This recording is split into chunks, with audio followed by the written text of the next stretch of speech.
Big boss Malayalam season 7 ഇനി നമ്മുടെ ഹൗസിനുള്ളിൽ അടങ്ങുന്ന കണ്ടസ്റ്റൻസ് എന്ന് പറയുന്നത് വെറും 6 പേര് മാത്രമാണ്.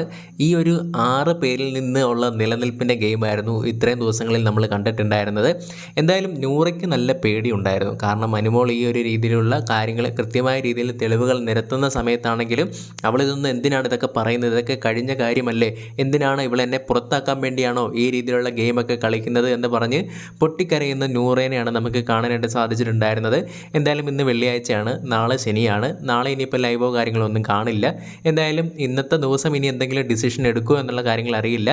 ഇവിടെ കൂടുതലും ഡേഞ്ചർ സോണിൽ നിൽക്കുന്നത് നെവിനും അതേപോലെ തന്നെ നൂറയും ആണെന്ന് നമുക്ക് പറയാൻ സാധിക്കുന്നതാണ്. അതേപോലെ തന്നെ ഗ്രാൻഡ് ഫിനാലയുടെ അന്ന് വരെ വോട്ടിംഗ് കാണാനുള്ള സാധ്യതയാണ് കാണുന്നത്. നൂറയുടെ ഒരു വലിയ ആഗ്രഹമായിരുന്നു ഫൈനൽ 5 വരണമെന്നുള്ളത്. അതേപോലെ തന്നെ നെവിൻ്റെയും ഒരു ആഗ്രഹമായിരുന്നു ഫൈനൽ 5 വരണമെന്നുള്ളത്. പിന്നെ ഈ രീതിയിലുള്ള ഒരു വലിയൊരു കോൺട്രവേഴ്സി ഈ ഒരു ഫൈനൽ സമയത്ത് തന്നെ ഇങ്ങനെ കൊണ്ട് ഇടുന്നതുകൊണ്ട് തന്നെ ഇത് നല്ല രീതിയിൽ തന്നെ നൂറേനെ ബാധിക്കാനുള്ള സാധ്യത വളരെയധികം തന്നെ കൂടുതലാണ്. അതിൻ്റെ ഒരു വലിയ പേടിയും നൂറയുടെ അടുത്ത് കാണുന്നതാണ്.